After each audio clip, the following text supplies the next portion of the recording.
The next topic is the story of the Silk Route, रेशम मार्ग की कहानी.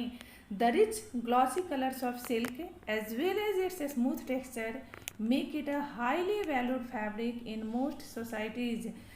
सिल्क का चमकीला रंग तथा इसका स्मूथ टेक्सचर इस फैब्रिक को बहुत ही बहुमूल्य बनाता है. Making silk is a complicated process. Silk का निर्माण एक बहुत ही जटिल प्रक्रिया है. Raw silk has to be extracted from the cocoons of silk worms. कच्चे सिल्क का निर्माण सिल्क वर्म के कोकून से किया जाता है. Spun into thread and then woven into cloth. इसके बाद धागे की कताई होती है, थ्रेड का निर्माण होता है तथा कपड़े की बुनाई होती है. Techniques of making silk were first invented in China around 7000 years ago. Silk बनाने की यह तकनीक 7000 वर्ष पूर्व चाइना में इसका आविष्कार हुआ था. While the methods remained a closely guarded secret for thousands of years.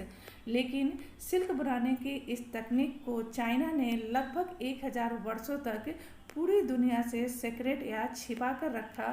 Some people from China who went to distant lands on foot, horseback and on camels carried silk with them. कुछ लोग जो कि silk China के कुछ लोग जो कि बहुत दूर के प्रदेशों में जाते थे पैदल यात्रा करके या घोड़े पे सवार होकर तथा ऊंट पर सवार होकर वो अपने साथ सिल्क को भी ले जाते थे या सिल्क भी कैरी करते थे. The path they followed came to be known as the silk route. ये लोग जिन रास्तों से होकर गुजरते थे उन रास्तों को सिल्क रूट का नाम दिया गया. Sometimes Chinese rulers sent gifts of silk to rulers in Iran and West Asia. कभी कभी चाइनीज शासक जो थे वो वेस्ट एशिया, पश्चिम एशिया तथा ईरान के शासकों को गिफ्ट में सिल्क के वस्त्र भिजवाते थे. And from there the knowledge of silk spread further west. और यहाँ से ही सिल्क का ज्ञान वेस्ट या पश्चिम दिशा की ओर फैला. About 2000 years ago, wearing silk became the fashion amongst rulers and rich people in Rome. 2000 वर्ष पहले रोम में सिल्क का वस्त्र पहनना वहाँ के शासक तथा धनी वर्ग के व्यक्तियों के बीच एक फैशन बन गया था. It was very expensive. ये बहुत ही महंगा हुआ करता था. As it had to be brought all the way from China along dangerous roads through mountains and deserts.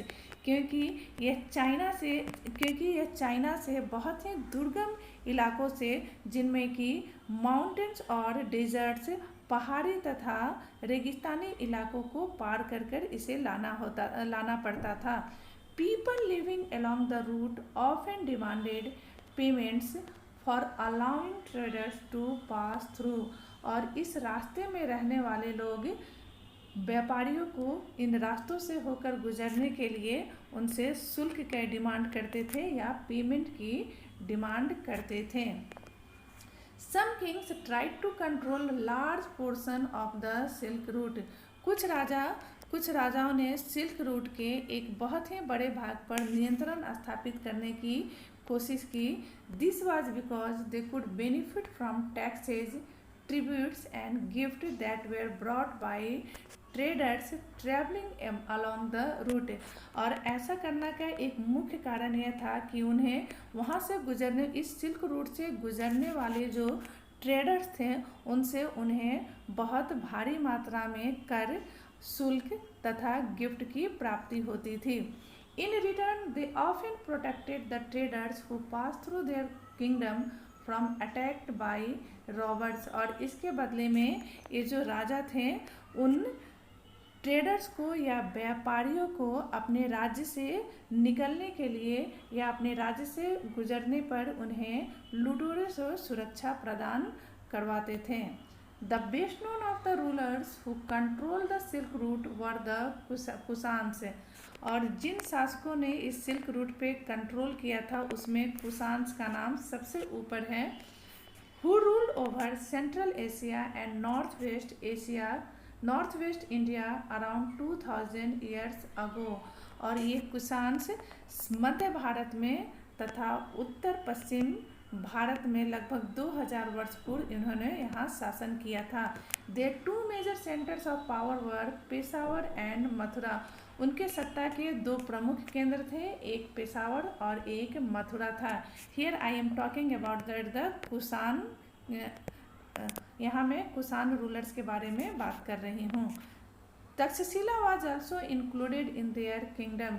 और इनके किंगडम में, साम्राज्य में तक्षशिला भी आता था। During their rule a branch of the silk route extended from Central Asia down to the sea ports of the at the mouth of the river Indus. और इन्हीं के शासनकाल में सिल्क रूट का एक ब्रांच मध्य एशिया के सी पोर्ट से होते हुए इंडस नदी के मुहानों के पास जो पोर्ट था वहां तक जाता था। From where silk was shipped westward to the Roman Empire. और यहीं से रोमन एम्पायर के लिए सिल्क को जहाज़ों में भरकर भेजा जाता था। The Kushans were among the earliest ruler of the subcontinent to issue gold coins. Kushans उपमहाद्वीप के उन प्रारंभिक राजाओं में से थे जिन्होंने उपमहाद्वीप में गोल्ड कॉइन्स का प्रचलन शुरू किया था। These where used by traders along the silk root. और जिसका इस्तेमाल सिल्क रूट से जाने वाले व्यापारियों द्वारा किया जाता था।